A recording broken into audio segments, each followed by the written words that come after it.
Assalamualaikum warahmatullahi wabarakatuh. Kembali di Peran Ibu. Di sini dengan Anissa, Peran Ibu, di mana kita berada dalam forum berbagi. Setelah itu, kita ketahui bahwa salah satu moto kita adalah berbagi. Halo Umi Albiru, terima kasih sudah join.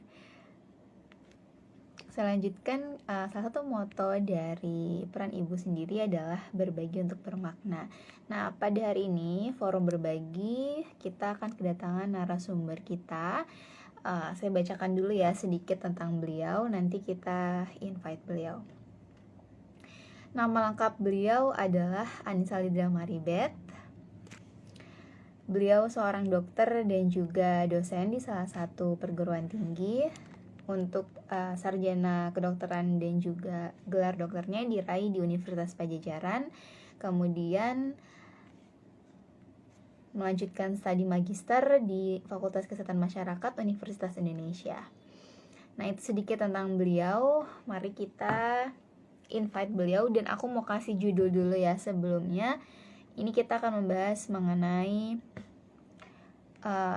bagaimana menanti buah hati gitu. Jadi upaya apa sih yang dilakukan oleh salah satu narasumber kita ini? Jadi perjuangannya seperti apa sampai mendapatkan buah hati tercinta.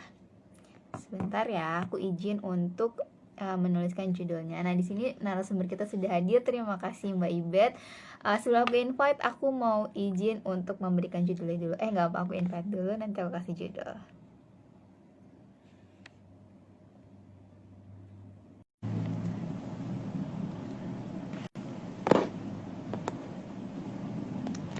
Assalamualaikum warahmatullahi wabarakatuh, Dokter Imut.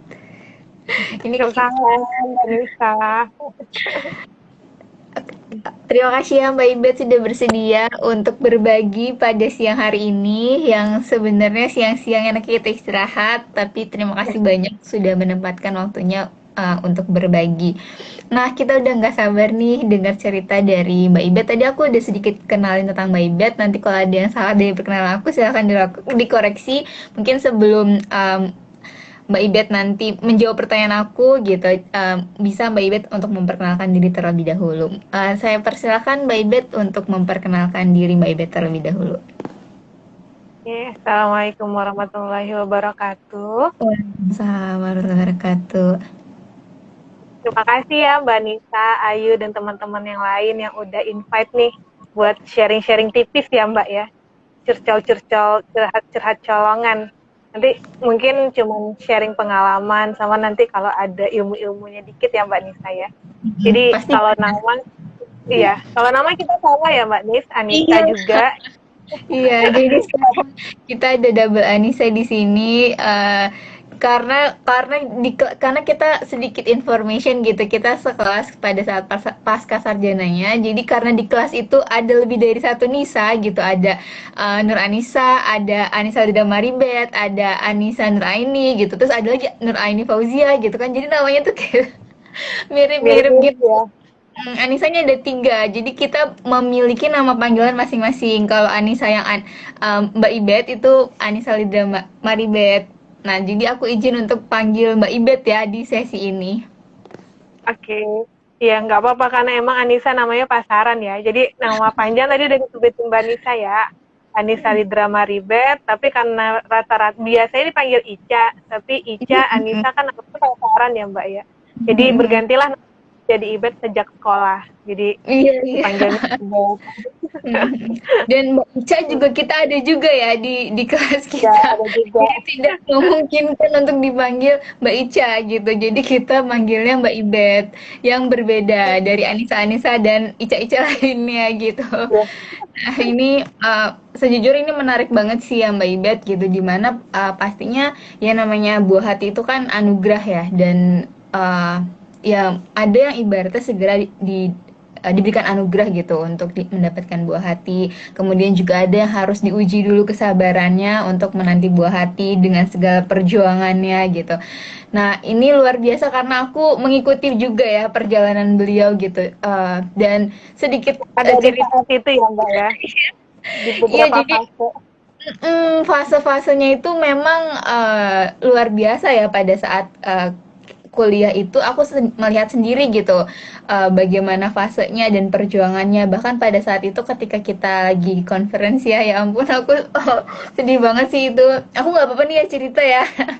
Ada Bapak momen Mbak, pada momen itu jadi kita lagi conference di Thailand gitu kemudian Mbak Ibet memang dalam keadaan hamil saat itu nanti mungkin detailnya berapa minggunya Mbak Ibet bisa cerita itu adalah kehamilan kedua yang sebelumnya Mbak Ibet juga pernah keguguran nanti juga detailnya Mbak Ibet akan cerita lebih jauh gitu dan ketika kita lagi di Thailand itu ya keguguran yang kedua kalinya itu terjadi dan itu aku nggak tahu sih harus berkata-kata apa gitu karena pasti itu ya bukan hal yang mudah untuk diterima ya sebenarnya hal itu dan bukan yang pertama kali gitu jadi aku nggak ngebayangin secara psikologis kayak gimana gitu nanti kita dengar sendiri bagaimana ya perjuangan Mbak Ibet aku ngomong ini jadi merinding tahu beneran jadi kayak aku bayangkan nanti di posisi Mbak Ibet gitu. Halo Kak Stella, ini juga ada teman kuliah kita. Jadi selama hamil Kayla, yang aku tahu Mbak Ibet barengan ya hamilnya sama ya Mama Tante. Salma. Jadi bisa sharing-sharing dan emang Kak Stella tuh seru banget sih diajak sharing segala macamnya itu TOPBGT banget. Pokoknya ntar kalau ada perihal ASI, persalinan itu serahkan pada Stella tuh. Dia Iya, iya, jagonya. Ya, iya Stella. jagonya. Bener-bener dari publikasi sampai tesis tuh beliau mengangkat Kak Stella mengangkat tentang ASI dan memang dosen pembimbingnya pun concern jadi kayak match gitu ya jadi wah udah expert banget lah nanti kapan-kapan kita minta Mama Salam untuk sharing juga di peran ibu jadi peran ibu itu arena sharing kita sebagai ibu dan calon ibu insya Allah gitu ya. Nah, Mbak Ibet, boleh dong Mbak ceritain dulu nih kronologisnya, mungkin dari tahun berapa menikah, kemudian pada saat hamil pertama, dan perjalanan-perjalanan yang sampai sekarang udah hamil mau anak kedua insya Allah ya. Sehat-sehat Ambil Mbak cepat Ibet berarti dan ya Mbak. iya bisa diceritain Mbak Ibet untuk kronologisnya. Silahkan. Makasih ya Mbak Nisa. Mungkin sharing tipis-tipis aja ya Mbak ya, semoga ada manfaatnya. Jadi Hmm, karena dulu pas kuliah pernah kita belajar kebetulan ngambil ini ya Mbak ya, kesehatan reproduksi. iya, Jadi kita iya. pernah belajar tentang infertilitas tuh. Dulu ingat nggak Mbak pas kuliah? Aku ingat psikologi ini ya, psikologi ya? Nah, ini mata kuliahnya itu karena aku PJ-nya, jadi aku inget banget. Namanya itu biopsiko sosio Kan, Kespro. oh ya, Psikososial Kespro. biopsikososial lah pokoknya, Iya, Kespro. jadi Nah, di itu situ kita kan membahas belajar infertilitas ya. Nah, di situ kan sempat itu tuh dibahas bahwa sebenarnya angka infertilitas itu sekarang cenderung meningkat. Kalau nggak salah itu waktu itu 1:9. Jadi di antara 10 pasangan, 9-nya langsung, satunya sekarang udah mulai banyak infertilitas kalau kita bagi dengan angka-angka yang gampang dibayangin gitu ya. Jadi emang kecenderungan sekarang lebih banyak kemungkinan untuk pasangan-pasangan baru mengalami infertilitas dibandingkan dulu. Kenapa? Karena itu, waktu itu ya kita sempat bahas textbooknya ya Mbak ya. Kalau kemungkinan karena itu lifestyle-nya yang berubah dari dulu ke sekarang gitu ya. Kalau sekarang kan kecenderungan untuk makan makanan cepat saji dan yang lainnya itu lebih meningkat gitu dan kita tahu juga seperti anemia dan yang lain-lainnya kan juga berpengaruh ya terhadap reproduksi juga.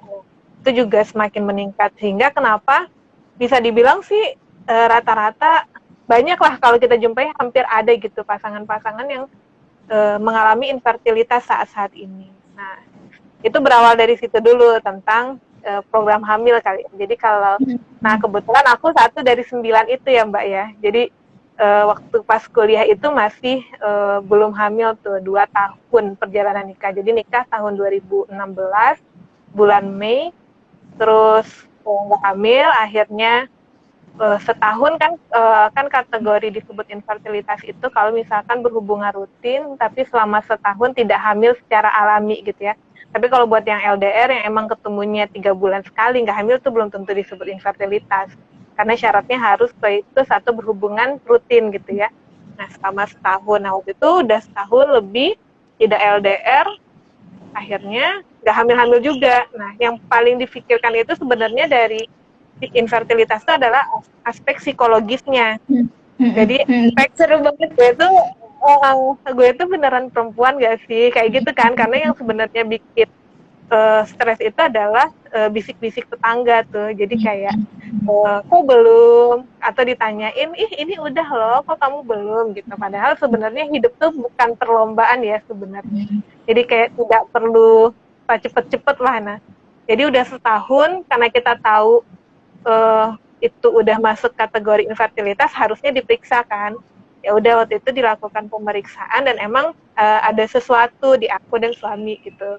Nah jadi waktu itu sempat ngikutin program hamil, tapi karena sisi psikologis lagi kan mikirnya, oh kalau infertilitas itu nggak sakit ya, maksudnya kita ngerasa kita nggak sakit terus ngapain ke rumah sakit buat berobat gitu. Nah terus akhirnya ya udah tuh aku sama suami stop, nggak berobat lagi, udah tuh cuek-cuek aja gitu ya. Terus sampai akhirnya udah 2 tahun jalan, kok belum hamil-hamil juga gitu. Jadi kepikiran lagi. Nah itu emang yang paling penting itu adalah sisi psikologisnya sebenarnya. Sampai akhirnya waktu itu suami udah masuk sekolah, kebetulan suami dokter juga, jadi ngambil sekolah residensi, sekolah spesialis. Nah itu lagi sibuk-sibuknya. Kita juga S2 waktu itu lagi sibuk-sibuknya ya Mbak ya, lagi persiapan buat publikasi ke Thailand waktu itu. Nah, jadi sama-sama sibuk. Ya udah tuh, nggak kepikiran lagi buat promil. Tapi pas saat itu malah Allah kasih hamil gitu. Nah tapi ternyata mungkin emang spermanya kurang bagus, okumnya kurang bagus. Pas kehamilan 5 minggu, itu keguguran. Nah waktu itu pas kalau nggak salah kita juga lagi belajar tentang psikologi keguguran kalau nggak salah di Kespro. Nah itu pas lagi aku keguguran juga, jadi kayak ngebayangin bahwa orang berpikir udah keguguran biasa aja gitu, jadi kayak ya udahlah, toh nanti bisa hamil lagi gitu. Padahal sebenarnya ada sisi psikologi yang nggak bisa diceritakan oleh orang yang mengalami keguguran gitu. Mereka sempat udah menanti, waktu itu aku udah menanti 2 tahun ya, kan itu perjalanan yang cukup lama. Terus dapet senangnya minta ampun gitu ya, terus baru seneng ternyata diambil, jadi kayak mimpi gitu, kayak baru dikasih sesuatu terus diambil lagi. Nah, terus itu sempat nangis ya cerita, tapi ya terus pas keguguran terus ya udah suami ngambil kan masih dalam berbentuk gumpalan darah, terus dikuburin. Jadi kayak bersyukurnya saat itu suami ada di samping dan tidak menyalahkan karena kita sibuk atau apa gitu ya. Jadi saat itu emang merasa bahwa orang-orang yang keguguran itu juga menjadi bagian penting untuk kita perhatikan gitu. Jadi kayak jangan sampai perkataan-perkataan yang kecil itu membuat mereka semakin mengalami stres gitu atau depresi karena perkataan kita. Terus apa lagi ya? Terus setelah itu alhamdulillah kita sibuk ini ya Mbak ya, sibuk publikasi buat persiapan ke Mahidol Thailand. Terus nggak kepikiran lagi, ternyata pas udah submit mau berangkat, tespek hamil lagi yang kedua gitu ya. Sempat galau tuh, berangkat ke Thailand nggak ya, karena takutnya nanti keguguran lagi nih yang kedua. Udah cerita ke teman-teman buat nggak ngangkat berat, jalannya pelan-pelan, itu udah diusahakan semua, dan minum obat penguat kandungan juga, karena konsul ke obgyn juga boleh berangkat apa enggak. Kemudian beliau mengizinkan untuk berangkat. Ya udah akhirnya berangkat ke Thailand sama teman-teman. Terus pas udah berangkat ya udah minum obat selama di sana, ikut conference. Pas udah selesai tiba-tiba ngeflag. Kebayangkan sebelumnya udah pernah keguguran, terus ngeflag lagi tuh langsung kayak jangan-jangan mengalami hal yang sama gitu ya. Ada sisi trauma sih kayaknya ya, ada sisi trauma untuk mengalami hal seperti itu lagi, akhirnya bed rest. Ada Mbak Nisa ya waktu itu Mbak ya. Jadi aku ketakutan kayak gimana ya, kayak kita menanti sesuatu dalam jangka waktu yang lama, terus dikasih kayak gimana ya, kayak dititipin terus pengennya ada gitu, tapi kayak takut diambil lagi gitu ya. Terus akhirnya ya udah bed rest total, nggak ikut jalan-jalan tuh ya Mbak ya ke Thailand beli oleh-oleh, ikut ya udah nggak apa-apa, yang penting bisa menjaga sebaik mungkin gitu. Nah, pas di Thailand masih ternyata makin lama makin banyak flagnya. Terus mau ke dokter kandungan di sana juga bingung ya di mana gitu ya. Kita udah mau balik juga gitu. Udah ke Malaysia, Mbak Nisa ikut kan ya? Ikut, iya. Ke Ikut kita. Malaysia gitu ya. Kayak nggak mungkin. Terus akhirnya di Malaysia sempat jadi pikirannya itu pikiran ini kebalik gitu. Oh mungkin kemarin tes packnya salah kali ya gitu. Mungkin nggak ada kehamilan jadi ngebalikin. Terus setelah itu ternyata keluar jaringan di Malaysia kan. Nah itu tuh kayak ngerasa hidup tuh gimana ya, kayak diambil semuanya yang diinginkan gitu loh, kayak terus nggak ada suami juga kan di sana, cuman ada teman-teman aja gitu, nggak ada suami, terus bingung ini jaringan mau diapain gitu kan, mau segera berobat juga, mau berobat kemana, dah kita juga ini ya apa pendatang di negeri orang gitu, itu kayak ngerasain, terus cuman bisa video call sama suami, untungnya suami kayak ya udah ditenangin gitu ya, semua dari Allah akan kembali kepada Allah gitu. Jadi kayak ya udah Allah nitipin, mungkin ada maksud lain buat Allah memberikan hal itu. Jadi ya udah tuh waktu itu nangis-nangis ya Mbak ya, nangis-nangis terus Ada bunda ya. uh, Ya, ya kita tahu untungnya bunda ada itu seperti apa. ada Bunda Windy, ada Mbak Nisa. Untungnya ada teman-teman yang memang udah lebih enaknya S2 itu karena kita variasi umurnya sangat beragam ya Pak ya. Jadi ada yang udah tua, udah berumur, ada yang masih muda. Jadi kita-kita yang muda ini ibaratnya ada yang menenangkan gitu. Waktu itu ya udah untungnya ditenangkan oleh Bunda Windy, bidan juga yang udah senior. Jadi mungkin udah mengerti juga gitu ya psikologi orang-orang yang keguguran. Jadi dipeluk erat-erat. Terus ya udah sepanjang jalan di travel itu tuh kalau nggak salah udah mau pulang ke Indonesia ya, kita udah mau ke airport, udah sepanjang jalan tuh cuman melihat sambil berpikir bahwa Allah pasti punya suatu rencana kenapa ini diberikan kepada saya waktu itu gitu ya, kepada aku waktu itu. Teman berpikir apa sih maksud Allah memberikan ini gitu, kenapa ada orang yang perasaannya tuh kayaknya dia nggak mau hamil tapi kok gampang hamil gitu, bahkan ada yang mungkin berpikiran untuk menggugurkan kandungannya gitu, sedangkan ini kita kayak pengen banget ngejaga banget tapi kenapa kayak gampang banget keluarnya gitu, kayak di situ berpikir kok sebenarnya maksud Allah apa ya, kayak tapi cepat-cepat tuh berbalik apa kayak nggak pengen pikirannya tuh ke arah negatif gitu lah Mbak, takutnya suzan sama Allah jadi kayak berprasangka buruk, terus cepat-cepat mungkin ya udah mungkin jawabannya akan ada di masa yang akan datang, kita nggak pernah tahu apa gitu. Jadi ya udah tuh jaringan si apa si darah, gumpalan darah itu dimasukkan ke dalam plastik sama aku, masukin dalam plastik terus masukin dalam tas buat dibawa ke Indonesia, jadi buat dibawa pulang, maksudnya berniat untuk menguburkan juga gitu ya, jadi kayak nggak dibuang gitu. Ya udah, terus habis itu pas sampai di Indonesia langsung ketemu sama Sami, langsung konsul ke dokter kandungan, ternyata emang udah abortus komplit saat itu, jadi kayak udah komplit keluar semua, jadi alhamdulillahnya nggak perlu sampai dikuret lagi gitu. Udah tuh sampai situ itu tentang keguguran 2 kalinya ya Mbak ya, jadi nanti terus orang-orang yang berprasangka baik bilang ya mungkin itu Allah ngasih tahu kalau sebenarnya mungkin bisa hamil tapi bukan saat ini saatnya gitu, jadi kayak ya udah, ini cara aku yang ini atau gimana? Kenapa Mbak Ibet? Bisa nggak? Jelas nggak suaraku? Jelas.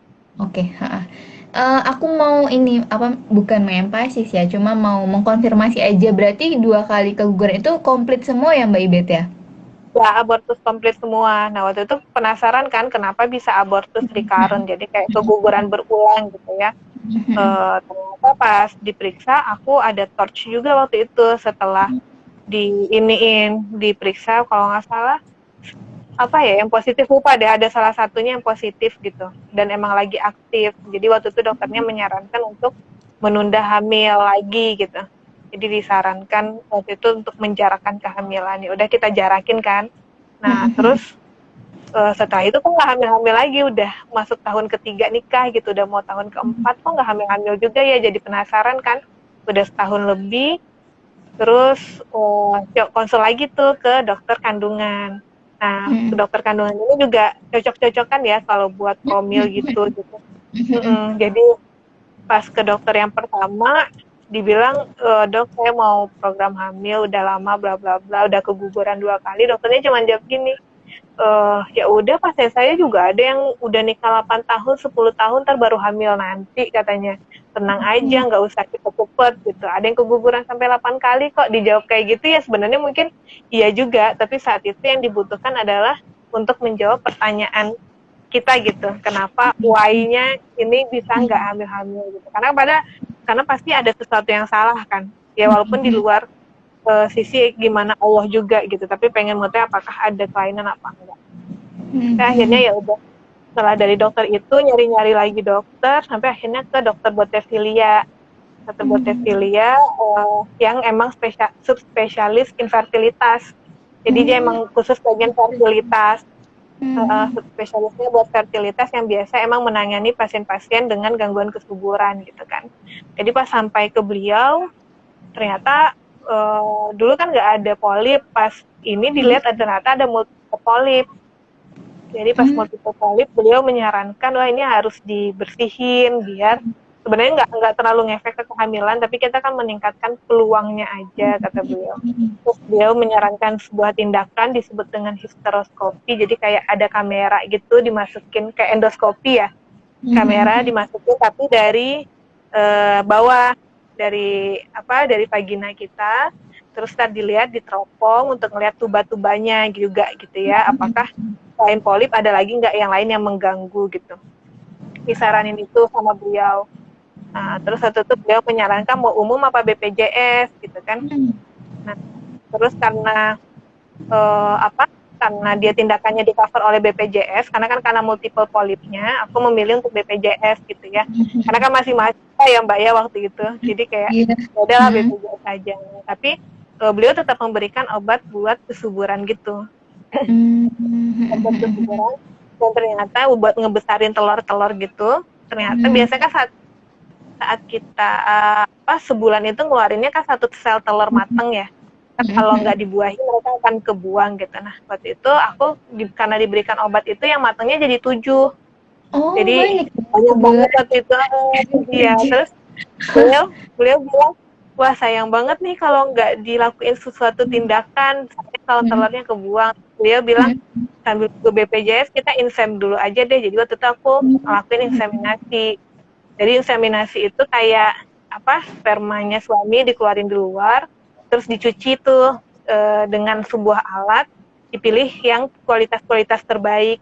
Terus nanti udah dipilih dengan kualitas terbaik itu nanti dibantu pakai alat dimasukin ke rahimnya kita. Jadi dia tuh melewati fase mempercepat perjalanan lah, kayak jalan tolnya gitu. Langsung dimasukin ke rahim. Jadi biar langsung pas ovumnya keluar, telurnya keluar, langsung ketemu di tuba gitu. Jadi dia tidak melewati vagina, cervix gitu-gitu, dia nggak ngelewatin. Jadi langsung disemprotin saat itu. Udah tuh, pas itu tuh nyoba, dikasih obat, dikasih penguat, dikasih berbagai macam obat sama dokternya. Tapi qadarullah pas hari penentuan tuh aku telat. Pikirnya hamil nggak ya, tapi ternyata pas di tespek garis 1 tuh. Garis 1 di tespek, terus habis itu konsul ke dokternya, katanya ternyata tidak ada pembuahan yang terjadi gitu. Jadi pas saat itu kayak ngerasa gimana ya, kayak ngerasa mimpi juga, bener nggak ya gitu ya, apa yang disampaikan dokternya, masa gagal lagi gitu ya. Maksudnya dengan 7 telur yang mateng, masa sih nggak ada yang jadi 1 gitu ya. Kayak susah banget ya Allah gitu, kayak gimana ya rasanya gitu. Terus setelah itu ya udahlah, pengen nangis tapi nggak mungkin nangis depan dokter kan, waktu itu cuma kontrolnya sendiri karena suami juga lagi sekolah kan ya, lagi residen, lagi sibuk. Jadi kontrol promil itu waktu itu sendiri tuh, karena dokternya jadwalnya hari Kamis pagi kan. Kalau Kamis pagi kan nggak mungkin untuk ditemenin, jadi ya udah sendiri aja. Terus pas pulang kayak sambil di jalan tuh sambil mikir kenapa ya gitu ya, tapi kayak cepet-cepet ngebalikin lagi, ya udahlah ini rencana Allah gitu. Jadi yang memang menguatkan selama ini ya udah kayak kembaliin lagi ke Allah, karena kalau nggak dikembaliin ke Allah kita mau balikin ke siapa lagi gitu. Terus ada mau ditanya dulu nggak Mbak? Ini nanti takutnya tertidur Boleh, nih aku ceritanya.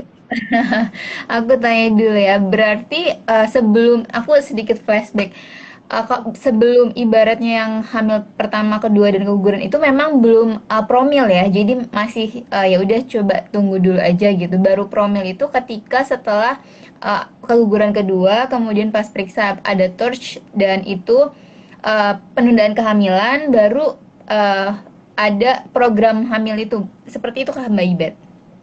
Iya, jadi sebenarnya di tahun pertama udah sempat periksa-periksa juga ya, HSG, terus hidrosalping, aku ketemunya hidrosalping, terus hidrotubasi, terus sempat minum-minum obat juga, tapi nggak sampai tindakan insem ataupun yang lainnya gitu. Kalau yang tindakan sih di pas tahun ketiga gitu. Karena kan biasanya kita kalau infertilitas itu kan dilihat dulu tuh ada, biasanya kan 40% penyumbangnya perempuan, 40% laki-laki, 20% di antara keduanya kan.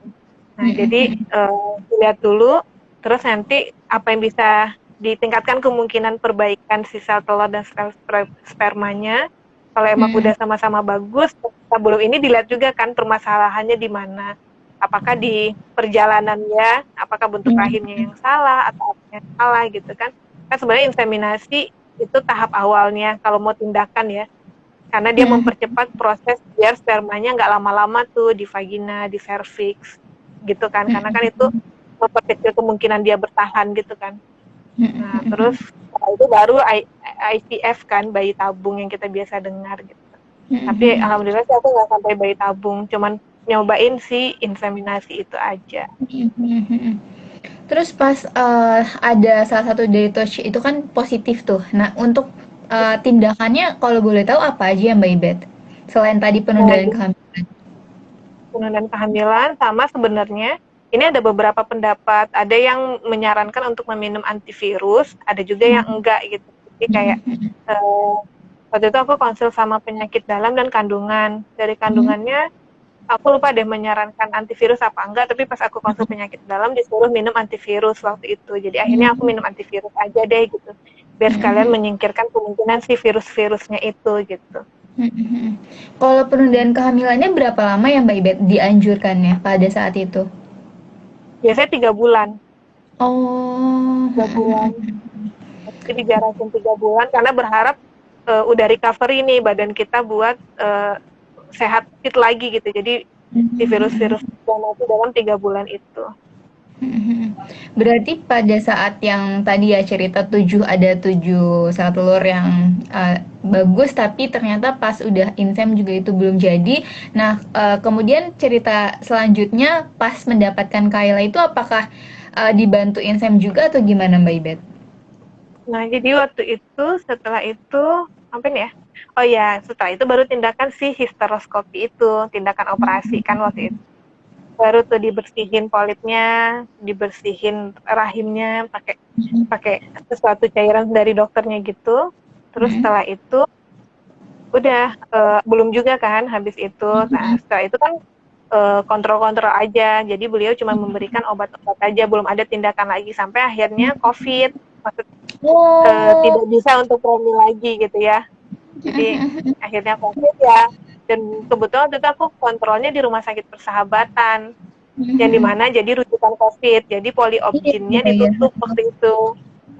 Gitu tuh. Itu juga cobaan, maksudnya cobaan berikutnya ya.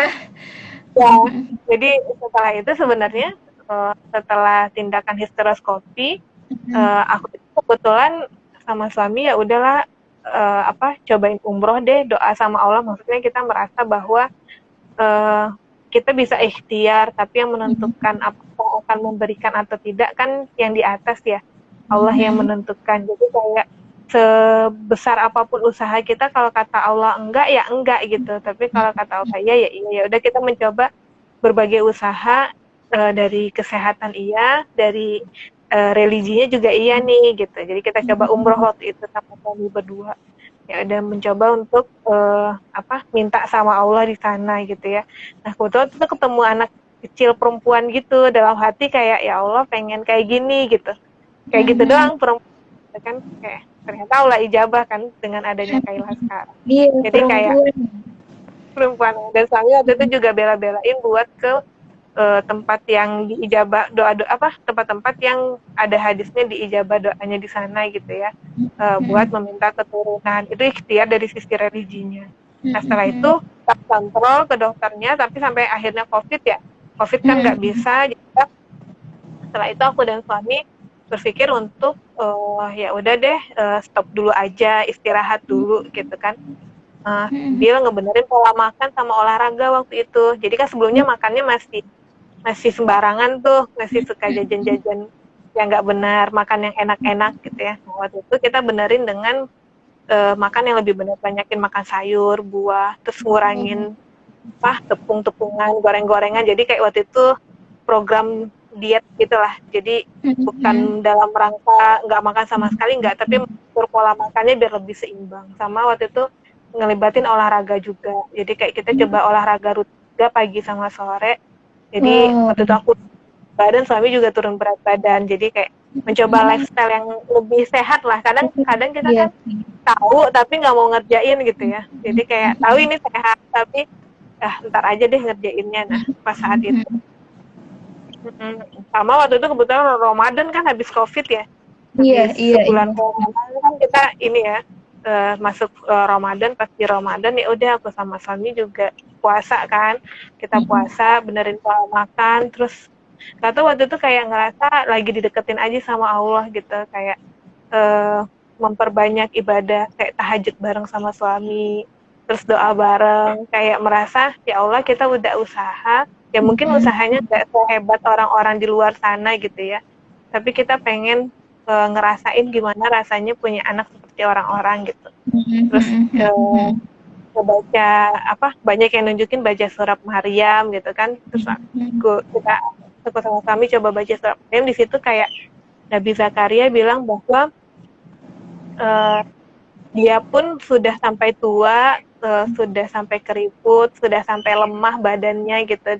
Namun dia tidak pernah kecewa dalam berdoa kepada Allah gitu. Dia tidak pernah kecewa. Terus kita merasa bahwa ini kita masih muda kok, masih 4 tahun nikah kok, lemah banget rasanya kalau kita nggak senantiasa berharap sama Allah gitu. Jadi kayak udah senantiasa berdoa, nerapin doa Nabi Zakaria ada tuh waktu itu kayak Rabbi habli min ladunka dzurriyyatan thayyibah innaka sami'ud du'a. Jadi kayak ya Allah berikanlah kami keturunan yang baik dari sisi Engkau, sesungguhnya Engkau yang selalu maha mengabulkan doa. Jadi kayak jangan pernah berputus asa lah berdoa sama Allah, kayak ngerasa itu titik pasrahnya kita, dan emang harus berdua ya, jadi kayak biar kerasa aja. Nah waktu itu ya udah berdoa terus, berusaha untuk mendekatin diri sama Allah. Akhirnya harusnya kan dapet kan pakai aplikasi ya buat nentuin hari pertama haid kapan dapet gitu ya. Nah waktu itu telat tuh, harusnya pas malam takbiran aku dapet gitu. Takbiran head waktu itu cuma ngeflag aja, ngeflag warna pink, mikirnya oh iya mungkin mau head gitu ya, tapi ternyata orang sholat tuh nggak keluar lagi gitu. Oh apa nggak head, ya udah sholat Idul Fitri aja kan. Habis sholat Idul Fitri nggak datang juga gitu kan, soalnya kan jarang telat ya. Adapun kalau misalkan telat terlambat deh pokoknya lihat hashtag garis 2 gitu, biasanya garis satu aja gitu.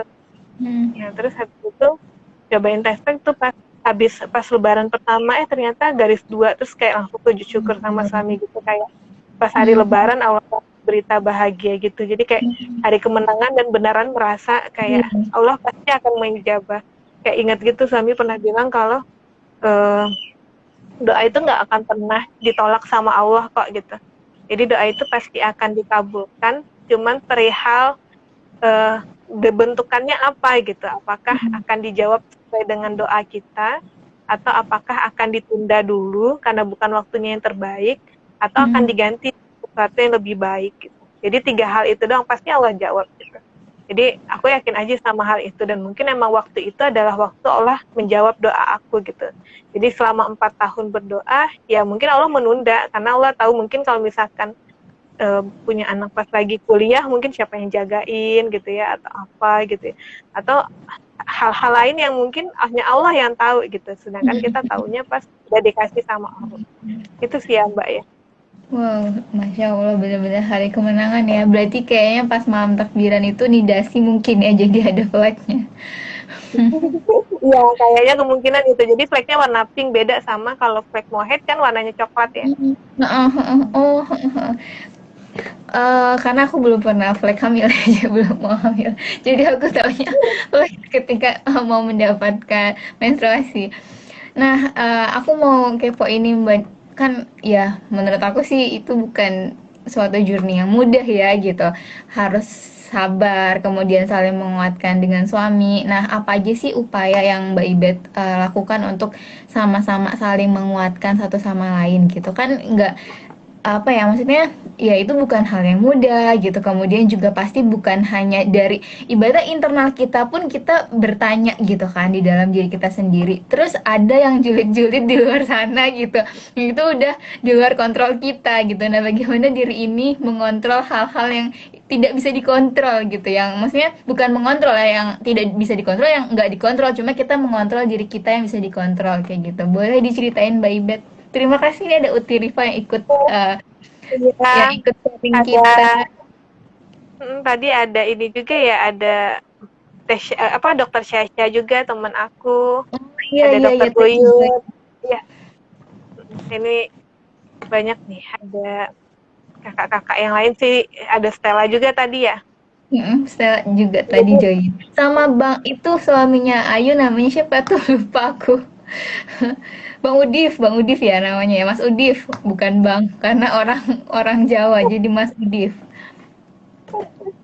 Iya, apa aja ya. Jadi sebenarnya yang paling penting adalah kita berdua dulu ya sama suami. Karena kan support terdalam itu adalah suami gitu. Maksudnya omongan orang dari luar itu bisa kita apa kayak hempaskan gitu kalau misalkan kita bisa cerita sama suami gitu ya.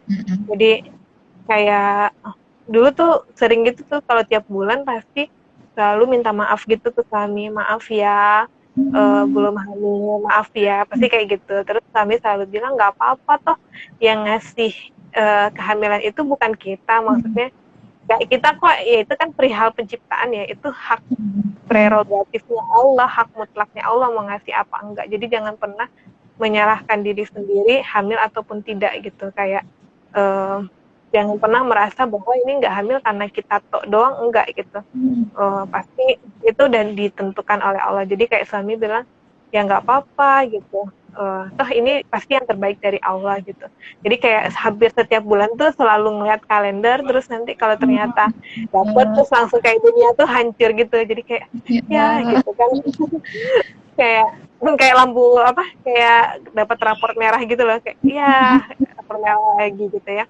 Nah ya mungkin ya, dan itu mungkin yang aku pikirkan bahwa kalau cerita-cerita sama teman-teman yang lama dapat juga ya, maksudnya yang infertility juga yang di atas tahun lebih nggak dapat, ya emang gitu kayak kepikiran gitu tiap bulan kenapa ya nggak hamil, sedangkan orang-orang gampang hamil gitu ya. Terus kayak apalagi kalau ada tuh dia baru nikah, kayaknya baru nikah beberapa bulan yang lalu tapi udah hamil gitu, sedangkan kita kayak udah bertahun-tahun kok nggak hamil-hamil gitu ya. Kayak dulu pas S2 kan ada siapa, ada Nita, ada Ayu gitu ya, yang baru nikah terus langsung hamil. Terus aku waktu itu kok enggak ya, padahal udah lama banget tuh dari sebelum S2 gitu kan, tapi sampai beres S2 kok enggak juga gitu ya. Jadi kayak yang kayak gitu tuh kadang kepikiran, walaupun mungkin orang-orang nggak ngomongin gitu, tapi suka aja gitu baper-baper sendiri. Kadang makan bisa waras juga tuh kalau ngelihat orang-orang nge-share foto-foto bayi gitu, kayak apaan sih share gitu. Kadang-kadang tetangga waras kayak gitu kalau misalkan, tapi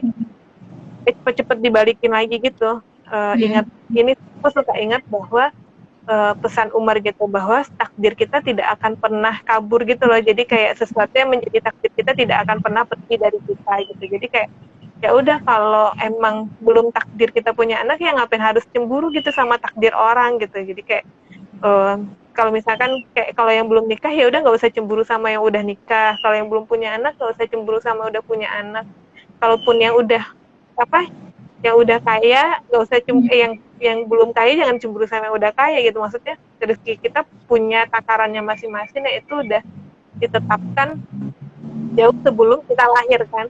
Kayak 4 bulan kita di kandungan kan udah diberikan rezeki, ajal, dan kita akan masuk surga atau neraka kan udah ditetapkan. Jadi aku cuman megang itu aja sih, kayak gak usahlah cemburu sama orang lain, karena kita udah punya takdir kita masing-masing, dan yang paling menguatkan itu adalah sebenarnya sama suami sih ya. Jadi kayak kalau ada apa yang pikiran cerita sama suami, terus kita sharing bareng-bareng gitu. Sama yang menguatkan juga adalah bahwa orang-orang terdahulu, apa ya, nabi-nabi pun Allah kasih ujian yang sama kok, susah dapat anak, kayak Nabi Ibrahim sama Nabi Zakaria kan.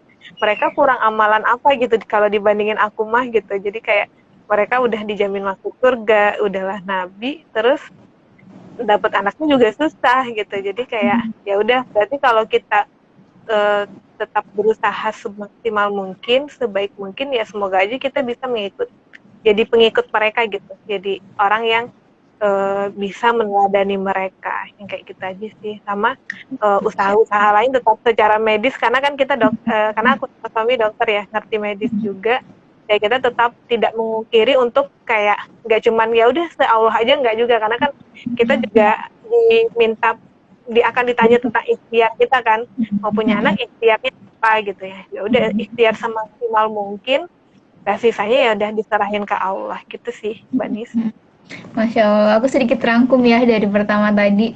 Jadi yang aku buat terharu tadi, memang itu di situ kelihatan banget kalau misalkan memang suami istri itu harus saling gitu, ibaratnya ya saling cerita ya berdua gitu, saling menguatkan dalam ujian-ujian yang ada. Kemudian jangan tidak saling menyalahkan juga ya. Jadi ketika keguguran itu yang tadi Mbak Ibet sebutkan, jadi bukannya nggak disalahin sama suami dan gimana-gimana gitu.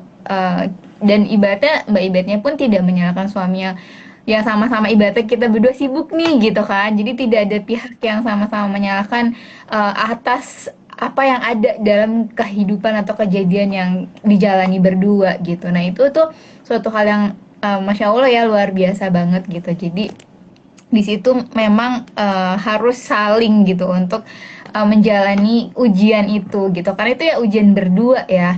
Kemudian juga tadi usahanya bukan hanya dari medis saja, kemudian juga ada usaha spiritual, dan bukan hanya ibaratnya konsul promil dan lain-lain, tapi dari kitanya juga ibaratnya sadar diri, kayak ubah pola hidup menjadi lebih sehat, dari makanan, olahraga, itu kan jadi suatu teladan juga ya Mbak Ibet ya. Jadi kayak mengingatkan, oh iya nih gitu, pola hidupnya gimana gitu kan. Bukan hanya ibaratnya mau promil aja, tapi sebenarnya kan itu untuk kesehatan secara holistik gitu. Jadi juga kayak suatu pengingat untuk diri aku gitu. Ya oh iya ini belum olahraga kayaknya udah lama deh gitu. Itu kayak ngingetin lagi sih Mbak Ibet gitu. Terus juga banyak sih hal-hal yang ibaratnya aku ambil ya pelajarannya dari sini. Dan ini tuh maksudnya ya ini diceritain itu singkat gitu ya, tapi kalau dilalui kan luar biasa gitu. Kalau cerita ibaratnya operasi ini, tapi abis operasi itu pun aku inget banget sih pas itu Mbak Ibet mau sidang ya, dan Iya, itu ada Mbak Nisa. Untungnya ada Mbak Nisa yang bantuin. itu ya maksudnya yang kita nggak pernah tahu kan apa yang akan terjadi setelah itu. Kemudian ya nggak, maksudnya nggak selalu berjalan segalanya itu mulus gitu. Terus kemudian di depan udah ada sidang, itu juga bukan suatu hal yang main-main. Itu kayaknya oh my god gitu kan. Jadi kayak Masya Allah banget gitu, kuat banget bener-bener. Dan aku kan baca bukunya Mbak Ibet juga ya, yang Woman Behind Resident itu gitu, dan aku sejujurnya terharu banget sih. Maksudnya berterima kasih sama Mbak Ibet yang udah cerita, dan teman-teman Mbak Ibet juga gitu yang udah membuat buku antologi itu apa ya, aku bacanya itu kayak refleksi diri gitu, kalau misalkan memang ya kita sebagai wanita tuh harus ya kuat gitu ya. Jadi kayak yang tadi Mbak Ibet cerita juga, suaminya lagi maksudnya sibuk ya di residennya gitu. Kemudian harus ke dokter objin karena jadwalnya cuma ada Kamis pagi, jadi harus sendiri. Itu juga kan kayaknya maksudnya kita harapnya maunya berdua gitu. Tapi maksudnya karena kondisi gitu, kitanya ya sama-sama saling mengerti gitu di situ. Dan aku banyak banget sih insight yang aku dapetin dari buku Woman Behind Resident itu. Jadi kayak wah Masya Allah gitu, aku gemes-gemes gimana gitu. Pokoknya inspiratif banget. Nah, itu kesimpulan dari aku. Aku mau closing statement dari Mbak Ibet sebelum kita menutup live pada sore hari ini, siang menjelang sore lah. Kayak ini kan judulnya apa? Perjuangan mendapatkan buah hati ya. Jadi kayak buat teman-teman yang masih berjuang gitu, kalau misalkan buah hati itu emang akan diberikan sama Allah di waktu yang terbaik. Jadi jangan pernah berhenti berjuang gitu. Maksudnya adapun udah dapet buah hati, perjuangannya nggak akan pernah selesai. Jadi kayak perjuangan kita sebagai perempuan itu ya itu. Namanya hidup pasti penuh dengan perjuangan ya Mbak ya. Gak cuman perihal mendapatkan buah hati aja gitu. Hal-hal yang lain pun patut untuk kita perjuangankan selalu gitu. Dan yang paling penting adalah tuh berusaha sebaik mungkin untuk hidup kita perjuangkan dengan sebaik-baiknya. Gak cuman perihal buah hati, tapi menjaga buah hati pun juga sebuah perjuangan sebenarnya gitu. Dan mempersiapkan untuk memilih calon bapak dari buah hati kita juga sebuah perjuangan ya Kak. Maksudnya kalau bagi yang belum nikah, iya, buat yang belum nikah juga mencari suami itu bukan sekedar lomba-lombaan gitu. Jadi sama kayak punya anak, bukan sekedar lomba-lombaan gitu. Kita pasti pengen yang terbaik gitu, dan kita tidak bisa mengandalkan orang lain di hidup kita gitu. Tapi harus berjuang dari diri kita sendiri dulu. Dan dengan hal itu semoga Allah berikan yang terbaik buat kita gitu. Ya, jadi jangan cemburu dengan perjuangan orang lain gitu. Maksudnya kita dengan perjuangan orang lain mungkin bisa kita ambil manfaatnya. Jadi kayak kalaupun yang aku selalu bilang gini sih, buat yang belum nikah jangan pernah baper sama lihat orang yang udah nikah. Orang yang belum punya anak baper ngelihat yang udah punya anak. Terus yang belum kerja jangan baper ngelihat yang udah kerja. Kita bisa berjuang di fase hidup kita masing-masing gitu, dan kita lah pejuangnya gitu. Kalau misalkan kita lihat bahwa 4 wanita yang jadi penghuni surga itu mereka punya karakteristik mereka masing-masing gitu. Kayak Asiyah ya, istrinya Fir'aun gitu. Suaminya paling jahat, bahkan Allah bilang, Allah sudah sampaikan gitu, Allah yang mencap bahwa Fir'aun itu jahat. Tapi kenapa istrinya bisa masuk surga gitu? Jadi buat teman-teman yang mungkin merasa bahwa pasangannya kok nggak kayak, misalkan aku cerita pasangan aku kayak gini, kok aku nggak kayak dia pasangannya ya, nggak apa-apa gitu. Jadi anggap aja kita menjadi sebagai Asiyahnya gitu. Atau ada Maryam yang nggak punya suami gitu, yang nggak punya suami, yang nggak nikah tapi bisa masuk surga loh gitu.